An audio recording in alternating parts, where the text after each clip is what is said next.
سپینې سپوږمۍ وایه اشنا به چېرته وینا ګونګۍ شوې غلې. په سلامونه او نیکې هیلې مو هرکلی کومه د باران پلس چینل ډېر قدرمنو اوریدونکو او لیدونکو هیله ده چې ټول به راته روغ او جوړ اوسئ. زه شکیب احمد زه یم د سپوږمۍ په لپه خپرونه کې نن وروسته به زه ستاسو کوربتوب کومه. درنو اوریدونکو زه به دا هم وایم چې دې نه مخکې زموږ ګران ملګری ذبیح الله سیال دا خپرونه تاسو ته پر مخ وړله، خو د څه ستونزو له امله هغه نور نشي کولی چې دا خپرونه تاسو ته پر مخ یوسي. نو زه شکیب احمد زه د سپوږمۍ په لپه خپرونه کې به له تاسو سره اوسم او درنو دوستانو ذبیح الله سیال موږ سره په نورو خپرونه کې همکار دی. درنو اوریدونکو زموږ د خپرونې سپانسر د باختر رستوران دی او همدارنګه تاسو کولی شئ چې رستوران ته راشئ او د دوی له مزهدارو خوړو څخه مستفیده شئ. خوږو دوستانو څرنګه چې تاسو ته بهتره معلومه ده د سپوږمۍ په لپه خپرونه یو ادبي خپرونه ده او موږ کوښښ کوو چې په دې خپرونه کې تکړه او بااستعداده شاعران موږ ځان سره میلمه کړو او د دوی نه به د شعر او شاعري په هکله خبرې او اترې کوو. نو دوستانو تاسو را سره پاتې شئ، ما سره میلمه شته په خپرونه کې. نو د نن ورځې خپرونې میلمه مو ښاغلی محمد نذیر تکړه او بااستعداده شاعر او همدارنګه لیکوال هم دی او په خپل وخت کې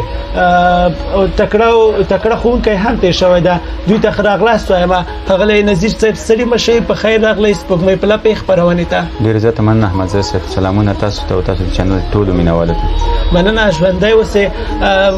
دانش صاحب خوشحال یم چې نن ما سره په سپوږمۍ په لپه خپرونه کې یې. دانش صاحب مخکې له دې چې زه تاسو نه بعضې پوښتنې وکړم د شعر او شاعري په هکله، که تاسو یو غزل را سره شریک کړئ دا به ډېره ښه وي. ولې نه یو غزل به درته ووایم، خدای دې وکړي چې د پام وړ مو وګرځي. انشاءالله ولې نه، تاسو به غزل ووایئ او زموږ به نه خوښېږي. یو غزل دی چې هغه څوک چې کړه ژبه راته سپکه، واه واه، هغه څوک چې کړه ژبه راته سپکه د غیرت جنډه په هغو شو للکه. واه واه، له باړخونو یې یخني لمبې ویستلي، واه واه، له باړخونو یې یخني لمبې ویستلي د ماشوم لاس د قرآن منځ کې بڼکه. د اشنا د تن خوشبو مې درنه حس کړه، د اشنا د تن خوشبو مې درنه حس کړه. واره باره هله غاړه راکه کلکه، د خمار ازار وهلی درته راغلم، د خمار ازار وهلی درته راغلم. په نشه نشه لیمو کې مې ویده که، په همزولو کې خو هم د ټولو میر یې، په همزولو کې خو هم د ټولو میر یې. و زما د زړه سالاره و ملکه، د جانان د خط و خال ته چې وګورم، د جانان د خط و خال ته چې وګورم. قدرتونه د منم الله بېشکه، د خیال څڼې مو د هاړ ګرمي وهلي، د خیال څڼې مو د هاړ ګرمي وهلي. جار مطربه باراني سندره وکه، زنګېدلي به دانشه دومره نه وو چې دا ښکلي میشته نه وی په دې ځمکه. واه واه واه واه، ډېر ښه ډېر ښه، ډېره مننه. دانش صاحب ښایسته غزل مو ویلې. دانش صاحب که راشو دا راته وایي چې څومره شعرونه او غزلونه مو لیکلي دي، په دې اړه لږ رڼا راته واچوئ. مننه احمد زی صاحب. شعرونه خو داسې دقیق مې شمار کړي نه دي، خو هغه د کتابچو له حجم نه چې کوم څه ما برداشت کړي دي شاوخوا 250 تر 300 مې لیکلي نظمونه او غزلونه البته ټول. ښه ډېر ښه، ډېر شعرونه او غزلونه مو لیکلي دي. دانش صاحب که چېرته موږ فکر وکړو دا کتاب چاپولو لپاره هم کفایت کوي، همداسې دی؟ بله هو، کتابونه ترېنه چاپېږي، ولې نه، د ټولګې خو خامخا ترې چاپېدی شي. نو اراده مو کړې چې کتاب چاپ کړئ یا نه؟ اراده مې کړې ده، خو فعلا یعنې ورته چمتو نه یم چې انشاءالله چې په وخت سره به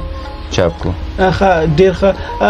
دانش صاحب که دا راته ووایي چې څنګه مو وغوښتل چې شاعر شئ او څنګه مو وغوښتل چې شاعر شئ او د شعر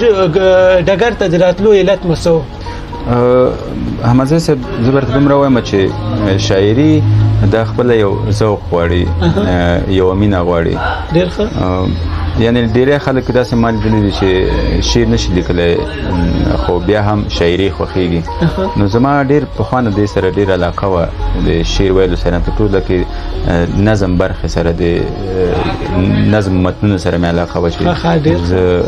شعر ولیکم او هماغه د دې سبب شو چې ته اوس یو شعر لیکم. دانش صاحب دا راته ووایي چې په کورنۍ کې مو هغه څوک و چې تاسو ډېر تشویقولی او ستاسو ملاتړ یې کوه د شعر او شاعري په هکله مو؟ په کورنۍ کې خو زما یو پلار مې چې دی هماغه مثلا ما ډېر تشویقوي زه ډېر هغه سره خپل شعرونه شریکوم نه خو بیا هم کله چې وګوري کوم یو فیسبوک کوم پلار مې ما سره شته دی نو هغه کله چې داسې یعنې کله مې نه دی غوښتي چې زه هغه سره خپل شعر شریک کړم خاصتاً خو هغه چې کله وګوري بیا راته وایي چې والا شعر دې لیکلی نو هغه مې تشویقوي ډېر ښه دا د ملګرو او د کورنۍ تشویقونه دي چې مونږ دې ته هڅوي چې نور هم پیشرفت وکړو او د دوی له تشویقو څخه یو نړۍ مننه کوو. دانش صاحب دا راته ووایي چې د ملګرو ملاتړ در سره څومره و د شعر په اړه مو څومره تاسو سره مرسته کوله یا هم د تاسو د شعرونو پر وړاندې د هغوی عکس العمل څنګه و؟ د ملګرو ملاتړ خو احمدزی صاحب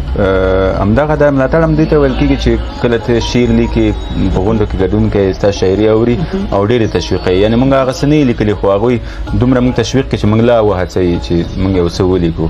او هغوی نو هر څومره زما شعرونه اورېدلي دي مستقیما یا غیر مستقیما نو خوښ کړي دي او زه یې تشویق کړی یم. ډېر ښه درنو دوستانو دانش صاحب نه به دا پوښتنه هم کوو چې آیا دانش صاحب په ټولنه کې د شاعر په نوم مشهور دی یا په عام نوم؟ زه خو په ټولنه کې ډېری خلک مې د شاعري له هغه نه پېژني یعنې هغه خلک چې په ټولنیزو رسنیو کې راسره ملګري دي هغوی نه لیدلی هم نه یم خو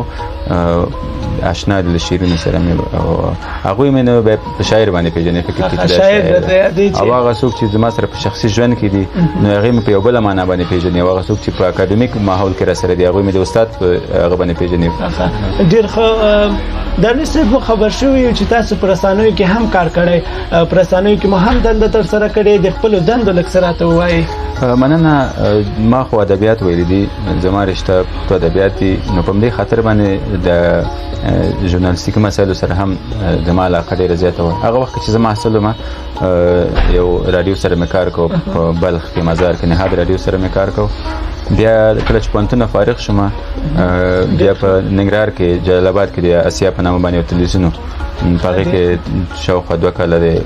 خبر څانګې مسؤل وم ماته موزیک سرته رسولی. وایي نوي ځوانان چې کله شعر و شاعري ته مخه وکړي هغوی د عشق او د عاشقي باره کې شعرونه لیکي. آیا دانش صاحب تاسو داسې شعرونه لیکلي دي یا نه؟ عشق عاشقي خو شاعري ورنه خالي نه ده خامخا شاعران عشق عاشقي شاعري کوي ډېر عشقي شاعري مې نه ده کړې یعنې هغه خواته زما میلان هم ډېر زیات نه دی مګم لږ لږ مینه د شاعري مې کړې. داسې کوم غزل لري یا هم داسې کوم شعر لري چې هېوادوالو ته وړاندې کړئ د عشق او د عاشقي په هکله؟ یو دننه به درته وایم خدای دې وکړي چې تاسو د پام وړ وګرځي انشاءالله. ولې نه یو نظم به وایم درته دی نظم دی چې نن راته ښې ترخې خبرې وکړه. ډېر ښه. نن راته ښې ترخې خبرې وکړه ګریوان مې ونیسه په دواړو لاسو په مخ یو څو کلکې څپېړې راکړه په مخه یو څو کلکې څپېړې راکړه د ژړا سرې سترګې دې وګرځمه په ډنډو سترګو کې اور مه ګرځوه زه ستا د اوښکو ارزښت نه لرمه. نن راته ښې ترخې خبرې وکړه نن راته ښې ترخې خبرې وکړه ګیلې د ټولې له زړګي وباسه یوه خبره زما هم واوره چې مینه په سپکو کاڼو نه تلمه خدای خبر تا ته به معلوم وي که نه یا خو هم کله د احساس کړی دی زما په وجه چې خفه شي کله وایم قیامت شو دنیا ورانه شوله ځان راته دومره ګناهګار ښکاري چې په خپل لاس ښه ځان ته عذاب ورکړمه او بیا نو ښه په چیغو وژاړمه نن راته ښې ترخې خبرې وکړه زما د ژوند د ښایستونو دنیا درنه په ډکو سترګو سوال کومه ته زما هر څه یې منمه دی خو ته زما هر څه یې منمه دی خو زما یوه معصومه هیله واوره په ما د غر غوندې احسان به دې وي چې زما په مینه کې شریک مه پرېږده. دانش صاحب ډېره مننه. دانش صاحب که راشو نوي ځوانانو ته دوی چې کله شعرونه لیکي بیا پکې لغت پراني ډېره کوي که نه دغو ځوانانو ته ستاسو ویناوې څه دي یا ستاسو نظریه په دې اړه څه دی؟ لغت پراني بعض خلک واقعا مشکل الفاظي کې دي ته لغت پراني باید نو مشکل الفاظي هم دي ته ویل کېږي چې دوی نه یعنی ځینې ځایو کې د چلم خبره راخیستي ځینې ځایو کې د شرابو خبره راخیستي ځینې ځایو کې د عشق او د عاشقي خبره راخیستي که نه دوی ته ستا وینا څه شی دي چې دوی باید په کوم منوال مخته راشي په شعر و شاعري کې؟ ښه یو د لغت پراني خبره لکه چې مخکې تاسو وکړه لغت پراني ته ویل کېږي چې څوک مشکل الفاظ په کلمه هغه کې راوړي په شعرونو کې راوړي یعنی هغه څوک چې لولي روان نه وي سلیس نه کلمات هغه چې څوک لوی مشکلات سره مخامخ کیږي فکر کې دا څه ویلي یو شاعري داسې چې هغه د خلکو د عامه محاورې سره بیخي برابر څوک چې لوی خوندم ترې نه اخلي په کلماتو باندې هم پوهېږي هغه احساس او خیال هم قدر کولی شي یو دا خبره ده او بل د چلمو د شرابو د دې شیانو هغه دا یو شاعرانه فطرت د ځینو خلکو هغه زمونږ یو ملګري به قصه کوله وایي په ژوند کې به یې کله وایي معدني اوبه نه څښلي وایي په شعر کې وایي بیا شراب او چټېګانې به په سر باندې راړي که نه ډېرو خلکو دغه خپل ژوند چې د اصلي ژوند او د شعر سره ډېر زیات هغه کوي که نه فکر کوي چې کله د شعري ذوق چې کله اوري فکر کوي چې والله دا ډېر یو لوی نیشه لري که نه اما زه نه وایم چې شعر کې دا شیان زه وایم چې دا شیان په شعر کې ډېر راوړل ښه نه دي تر حده لري که نه هر څه په خپل ځای باندې خوند کوي مثلا موږ که د شراب خو د ستایلو شی نه دي سړی وستایي یا هم نور نشهیي شیان خو که بعضې وخت کې که د تشبیه او د کنایې په شکل باندې که چېرته راوړل شي هغه شعر کې خپل یو خوند زیاتوي اما ډېر له حده کارول په شعر کې دا ښه نه ده شعر بدرنګه کوي ډېره مننه دانش صاحب دا راته ووایئ چې شعر په یو ټولنه څومره پرمختګ سره مخامخولی شي آیا د یو عادي کس او همدارنګه د شاعر سره فرقونه شته یا نه په ټولنه کې شعر یا په ټوله کې ادبیات چې دي د ټولنې سترګې دي یعنی ادیبان چې د ټولنې سترګې دي د ټولنې آینه ده په اصطلاح باندې هغه ارسطو به ویل غالبا چې د یونان یو فیلسوف دی هغه به ویل چې یو چې د ادب د ادبیاتو لپاره دی یو ادب د ژوند لپاره دی ادب د ادب لپاره هم دغه خبره ده چې په دې خبره باندې صدق کوي چې ادب د ادب لپاره یعنی څوک یوازې په ادبیاتو باندې خپل شخصي ذوق قرباني خړوب کولی شي دا د ادب د ادب لپاره فلسفه ده او یو ادب د ژوند لپاره هم دغه لکه ساده پوښتنې په ځواب کې زه وایم چې ادب د ژوند لپاره هم دا ده چې څوک د خپلې ټولنې نیمګړتیاوې ناخواله راواخلي په خپل شعر کې یو ځای کړي که چېرته د شاعرانو هغه د ټولنې هغه نیمګړې برخه چې شاعرانو راخیستې هغې ته د انتقاد ګوته ورته نیول شوې ده هغه که چېرې ټولنه د اصلاح خواته راوړي نو دا په ټولنه باندې واقعا ښه اغېز کولی شي ډېره مننه دانش صاحب ښې ویناوې مو درلودې او هیوادوالو تاسو نه مې هم هیله ده چې زموږ یوټیوب چینل در سره سبسکرایب او لایک مه هېروئ تر څو چې زموږ له نورو خپرونو څخه هم مستفیده اوسئ احمدزی صاحب غزل دی چې په ما ناکام و چې په خوله به مې دعا راغله ډېر ښه په ما ناکام و چې په خوله به مې دعا راغله په ځان راغله بېوسۍ ته مې خندا راغله ډېر ښه ما به په ورځو انتظار کوو خو نه به راتله